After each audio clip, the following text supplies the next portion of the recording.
আমাৰ মিলনজ্যোতি মহাবিদ্যালয়ৰ এই বছৰৰ তথা 2024-25 বৰ্ষৰ চৰকাৰী নিৰ্দেশনা অনুযায়ী অহাকালি 2/6/2024 ইংৰাজী তাৰিখত অনলাইন পৰ্টেলত সমৰ্থ পৰ্টেলত নামভৰ্তিৰ অন্তিম তাৰিখ ধাৰ্য কৰি দিয়া হৈছে। সেই হেতুকে আমি মিলনজ্যোতি মহাবিদ্যালয় ইটাৰভিটাৰ তৰফৰ পৰা আমি বিনম্ৰভাৱে ছাত্ৰ ছাত্ৰীসকলক আমাৰ মিলনজ্যোতি মহাবিদ্যালয়ত ইতিমধ্যেই আমাৰ অনলাইন পঞ্জীয়নৰ কাম চলি আছে আৰু অহাকালি 2 তাৰিখৰ ভিতৰতেই সমূহ ছাত্ৰ ছাত্ৰীক আমাৰ মিলনজ্যোতি মহাবিদ্যালয়ৰ অনলাইন পৰ্টেলত সমৰ্থ পৰ্টেলত চইচ কৰি আমাৰ মহাবিদ্যালয়ৰ কাৰ্যালয়ত পঞ্জীয়নৰ কাম চলি থকা কক্ষত পঞ্জীয়নৰ কামখিনি কৰাই লৈ নামভৰ্তিৰ ব্যৱস্থা কৰিবলৈ সমূহ ছাত্ৰ ছাত্ৰীসকলক অনুৰোধ জনাইছোঁ বা আবেদন জনাইছোঁ।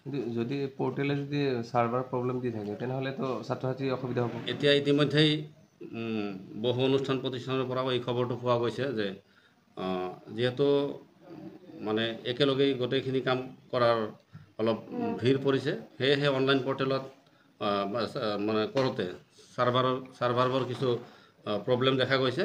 সেই হেতুকে আমি চৰকাৰলৈ অনুৰোধ জনাম, যদিও মানে অধিক সংখ্যক ছাত্ৰ ছাত্ৰী ইয়াৰ পৰা বাদ পৰাৰ সম্ভাৱনা হয়তো দেখা গৈ আছে, গতিকে চৰকাৰক অনুৰোধ জনাম যে আমি কলেজসমূহৰ তৰফৰ পৰা সময়সীমা বৃদ্ধি কৰাৰ কাৰণে বিবেচনা কৰাৰ কথা আমি অনুৰোধ জনাম। আৰু এই চাকতেই আৰু এটা কথা আমি জনাই দিছোঁ আমাৰ ছাত্ৰ ছাত্ৰীসকলক, যিহেতু আমাৰ অনুষ্ঠানখন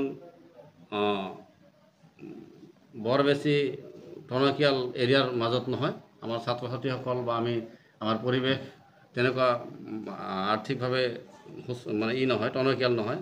সেই হেতুকে আমি এই বছৰৰ নামভৰ্তিৰ ক্ষেত্ৰত আমি কিছু এটা নিম্নতম মাচুল লৈ নামভৰ্তিকৰণৰ ব্যৱস্থা কৰাৰ কথা ইতিমধ্যে সিদ্ধান্ত লোৱা হৈছে।